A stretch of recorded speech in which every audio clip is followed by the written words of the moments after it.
from the Presidential Palace, Manila, Dateline Malacañang.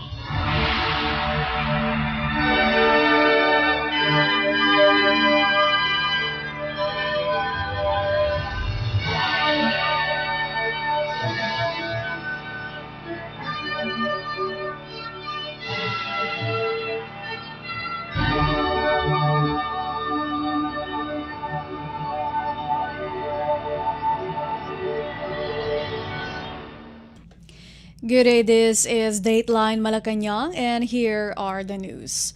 Philippine President Ferdinand R. Marcos Jr. vowed to continue his administration's campaign to purge the government of corruption, saying that the process will be hard and sometimes painful, but vital to re-establish public trust.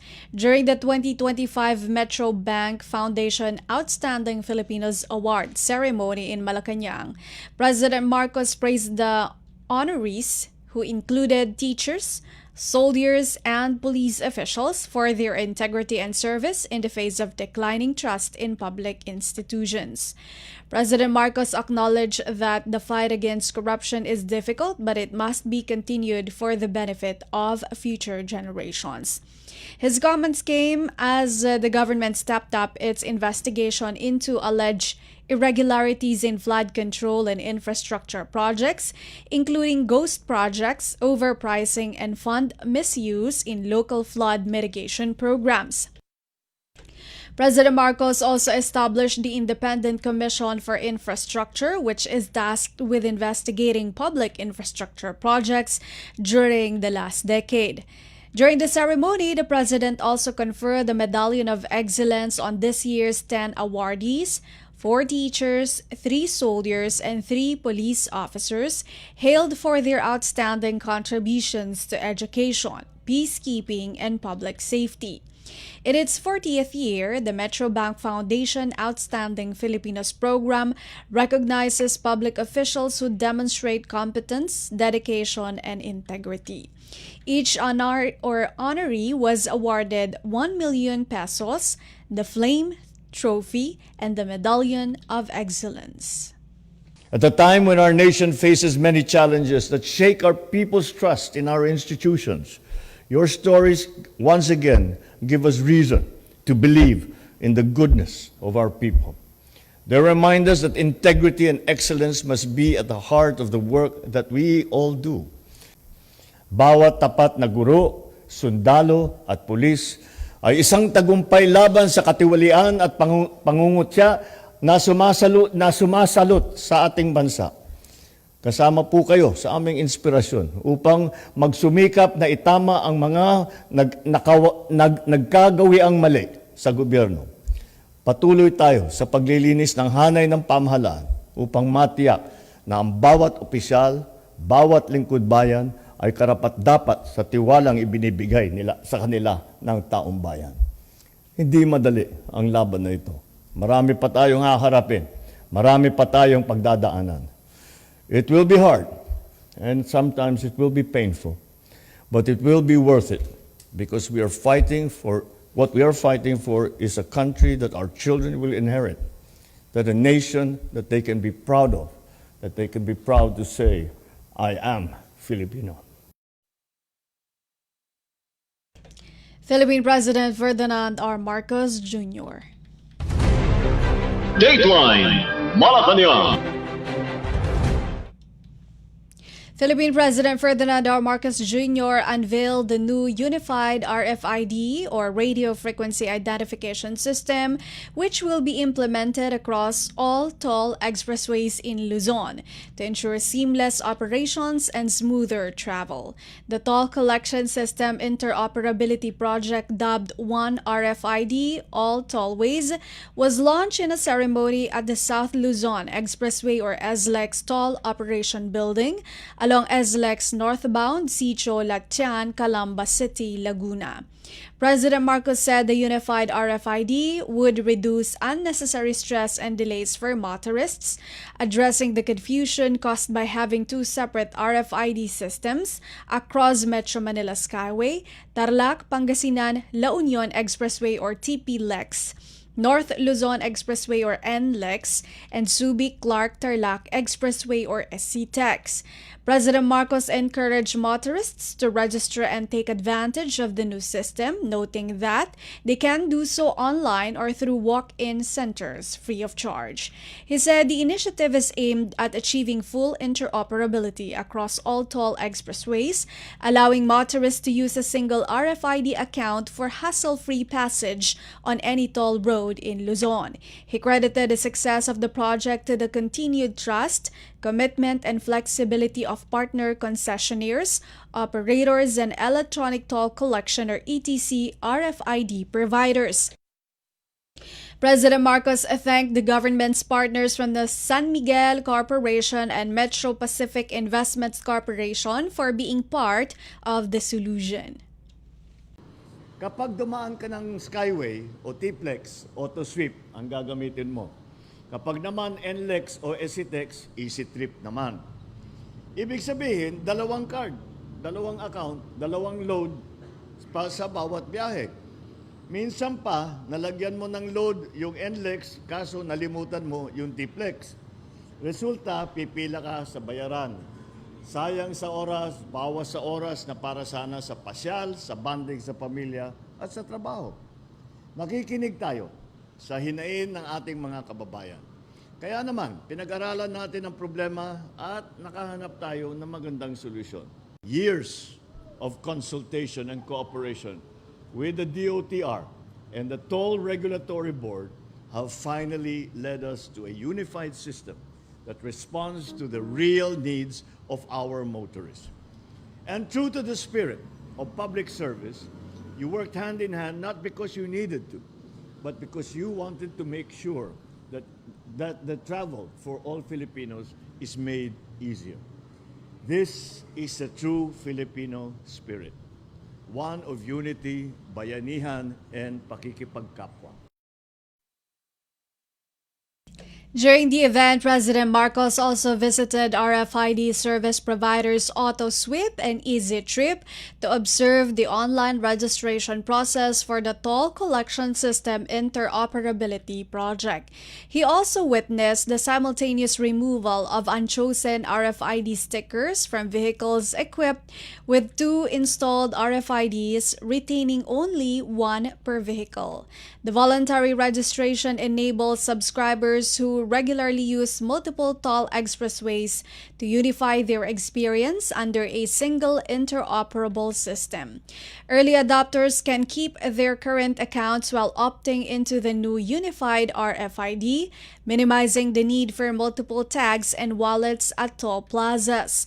The milestone is the culmination of an extensive development and testing program designed to ensure seamless operations across all participating toll roads in Luzon. Testing cycles began in December 2023, focusing on accurate balance, updating, transaction integrity, and real-time inter-system communication. Toll expressway concessionaires and operators signed the formalized agreement on operational standards, referred to as the business rules, on July 30 to ensure the proper execution of the project. Dateline Malacañang. Malacañang dismissed rumors about the alleged resignation of Finance Secretary Ralph Recto. Palace Press Officer Claire Castro, in a text message to Palace reporters when asked to confirm reports about Recto's alleged resignation, said that it is not true. Castro issued a statement amid rumors circulating on social media that a new Department of Finance or DOF secretary would be announced by November. Philippine President Ferdinand R. Marcos Jr. appointed Secretary Recto as head of the DOF in January 2024. Recto, a former lawmaker, also had a brief stint as chief of the National Economic and Development Authority during the Arroyo administration in 2008. In May 2025, Recto submitted his courtesy resignation following Marcos's directive to all his cabinet secretaries amid efforts to recalibrate his administration.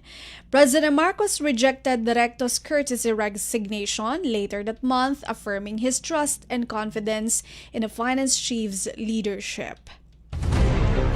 Dateline Malacañang. The Office of the Ombudsman will not probe Vice President Sara Duterte's use of confidential funds, according to Malacañang. Instead, the independent anti-graft body would handle the matter. It is in the hands of the Ombudsman, Palace Press Officer Claire Castro said to reporters. Castro was responding to a petition filed by Tindig Pilipinas, a coalition of good governance advocacy groups and the Akabayan Party List, which called for a full audit and investigation into the Vice President's use of confidential and intelligence funds during her tenure at the Department of Education. Remulla said that he would investigate the actionable contents of the letters sent to him by the groups. The Commission on Audit previously reported that Duterte's office spent 125 million pesos in confidential funds in just 11 days in 2022, shortly after taking office. 2 impeachment accusations have been filed against the Vice President before the House of Representatives, both of which are based on her suspected misuse of classified and intelligence money, as well as constitutional infractions. Dateline Malacañang. More than 2,700 government transactions were accommodated for overseas Filipino workers or OFWs during the Bagong Bayani ng Mundo OFW Serbisyo Caravan and Alagang OWA Overseas Workers Welfare Administration Caravan led by First Lady Liza Araneta Marcos, held from October 15 to October 16 in Milan, Italy. In a news release, the Department of Migrant Workers or DMW said a total of 2,726 transactions were completed over 2 days as government agencies brought key services directly to the Filipino community in Italy. Aside from the DMW and the OWA, other government agencies that joined and provided essential services to the OFWs include the Office of the President, Presidential Action Center or OPPAC, Philippine Consulate General Office, Milan, DMW MWO Milan, Department of Information and Communications Technology or DICT, Department of Social Welfare and Development or DSWD, Social Security System or SSS, Pag-ibig Fund, Philippine Statistics Authority or PSA, Public Attorney's Office or PAO, and Love Yourself Foundation. In her speech to the Filipino community, the First Lady conveyed President Ferdinand R. Marcos Jr.'s message of gratitude to OFWs for their hard work and sacrifices to be able to provide for their families back home. The OFWs were able to access on-site assistance ranging from documentation such as birth certificates to social welfare, legal, and even health services. Jovi Quiamas Cruz, founder of the Goodies Filipino community in Milan, expressed support for the OFW Caravan, which brought government services closer to the OFWs far from their families in the Philippines. Marlando Jose, an OFW in Italy for 34 years, expressed appreciation for the efforts of the government to reach them. Dateline Malacañang. Filipinos in Hungary are regarded as among the most trusted and valued members of the workforce. Hungarian officials told Migrant Workers Secretary Hans Leo Kakdak during a high-level bilateral meeting. In a news release sent to the media, the Department of Migrant Workers said Hungarian employers praise Filipino workers for their professionalism, integrity, and strong work ethics. In a meeting with Hungarian officials in Budapest, Secretary Kakdak said Minister of Interior Sandor Pinter noted that There are now about 14,000 Filipino workers in Hungary and highlighted their positive contributions to the Hungarian society and workforce. He said that Pinder noted that although Hungary only allows guest workers from countries with which it has a readmission agreement, the Philippines is a special exception. He said that starting January 2025, only Armenia, Georgia, and the Philippines will be eligible for Hungary's guest worker program, a reflection of Hungary's deep trust in the Filipino labor. Meanwhile, Secretary Kakdak expressed the gratitude of the Philippines to the Hungarian government in a meeting with State Secretary Ils Bolarca for the Ministry of Foreign Affairs and Trade. He expressed the Philippine government's sincere appreciation for Hungary's trust and confidence in the Filipino workers and reaffirmed the DMW's dedication to ensuring that Filipino workers sent to Hungary continue to uphold the values of professionalism, integrity, and excellence. Secretary Kakdak also reaffirmed the Philippines' commitment to strengthening and expanding its bilateral relations with Hungary. The DMW said that the visit was part of the agency's ongoing efforts to boost bilateral labor cooperation with host countries and ensure the welfare and safety of Filipino workers abroad. On Saturday, Secretary Kakdak also led the inauguration and blessing of the new Philippine Labor Office in Budapest, the first overseas branch established under the DMW since its creation in 2021. The DMW said the new office, located near the iconic Hungarian Parliament building, symbolizes the Philippine government's dedication to serving its overseas citizens. He said that the establishment of the new office emphasizes the steadfast dedication of the DMW in delivering compassionate, efficient, and integrity-driven service to OFWs abroad.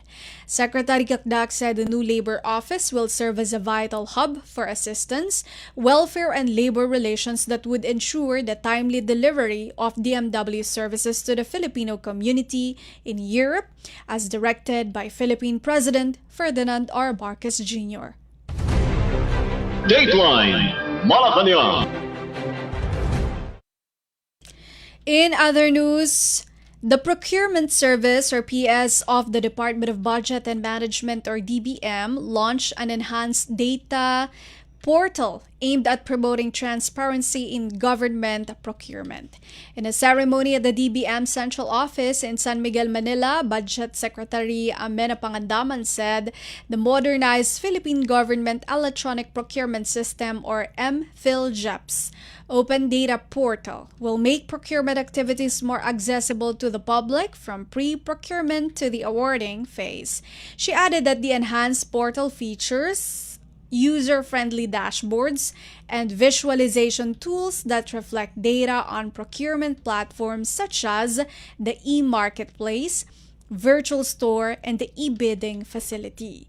Other key features of the MPhilJEPS Open Data Portal include search and filter functions, downloadable and machine-readable data sets, and a feedback facility for suggestions and recommendations. Pangandaman said transparency in public information enables everyone to track how public funds are spent in real time. Pangandaman said the initiative will allow the public to see whether there is fair competition, identify possible irregularities, and assess the implementation of government projects.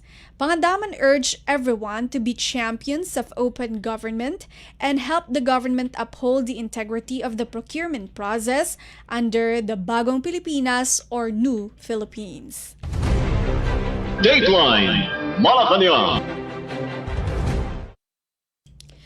Philippine Education Secretary Sonny Angara pushed for reforms in classroom construction to address the long-standing backlog in schools. This came after the Department of Education, DepEd, raised concerns over the slow pace of the Department of Public Works and Highways or DPWH, which had completed only 15.43% or 22 of the 1,700 target classrooms as of October. In an ambush interview, Angara said construction could speed up once projects are opened up to other sectors like the local government. He cited delays caused by the DPWH's sole implementation of all DepEd-funded projects since 2018. He added that the province's cities and even capable first and second-class municipalities may soon be allowed to handle school building projects. Besides LGUs, Angara said the agency is also exploring construction through the DepEd Public-Private Partnerships or PPP and partners such as the Armed Forces of the Philippines Engineering Brigades. DepEd Media Relations head Dennis Legaspi said the proposed inclusion of these flexible construction provisions in the 2026 National Expenditure Program or NEP was submitted in early 2025. Legaspi cited the DPWH's heavy workload, late validation and costing submissions, and leadership changes as reasons for the delays. Angara, however, expressed optimism that construction will speed up under the leadership of DPWH Secretary Vince Dizon. To date, the DepEd has reported 146,708 classroom backlogs nationwide, while the DepEd and DPWH have completed 22,092 classrooms from July 2022 to July 2025. Dateline Malacañang. The Government Service Insurance System, or GSIS, said it is pursuing stronger reforms in fund management and service delivery. This following the appointment of 3 new members to its governing board. In a statement, the State Pension Fund said the inclusion of Gilbert Tansadsad, president of the Philippine Public School Teachers Association or PPSTA, and sectoral representatives Enrico Gregorio Molina Trinidad and Zenon Cruz Audencial Jr. from the banking, finance, investment, and infrastructure sectors would bolster its institutional reforms. The GSIS said it is poised to strengthen transparency and efficiency in operations while keeping its focus on the financial security of 2.7 million government workers and pensioners. Dateline Malacañang. And finally, for Dateline Malacañang, close to 6,000 farmers across northern Mindanao are set to receive their long-awaited land titles and debt condonation certificates on Wednesday, as the Department of Agrarian Reform, or DAR, marks another major step toward full land ownership and financial independence for agrarian reform beneficiaries, or ARBs, in the province. In a news release, DAR Secretary Conrado Estrella III said 5,788 farmers from Bukidnon, Camiguin, Lanao del Norte, Misamis Occidental, and Misamis Oriental will benefit from the distribution, covering a total of 6,235.23 hectares of land. Aside from COCROMs, the DAR will also distribute emancipating patents, or EPs, certificates of land ownership award, or CLOAs, and electronic titles, or e-titles, on Wednesday during the Stakeholders Forum at the Atrium, Lim Ketkai Center, Cagayan de Oro City. The DAR said of the 5,788 ARBs, 1,026 farmers will have their cumulative 61.26 billion pesos in unpaid land amortizations fully condoned, freeing them from decades-old financial obligations. Moreover, the distribution would also include regular EPs and CLOAs to 211 ARBs equivalent to 268.42 hectares. 4,551 ARBs will benefit from e-titles under Project Split, covering 4,520.74 hectares and condoning a total of 61.26 million pesos hectares of land under debt condonation for 1,026 ARBs covering 1,446.7 hectares. Estrella said The event reaffirms the Marcos administration's dedication to rural development and genuine agrarian justice. Dar said the event would also serve as a venue for farmers and stakeholders to discuss challenges and opportunities in agrarian reform as Dar continues to roll out programs that strengthen land tenure, boost farm productivity, and improve the quality of life in rural communities. Dateline Malacañang. And that is all for today's Dateline Malacañang for Radyo Pilipinas World Service. This has been Bea Gaza-de Guzman. From the Presidential Palace, Manila, Dateline Malacañang.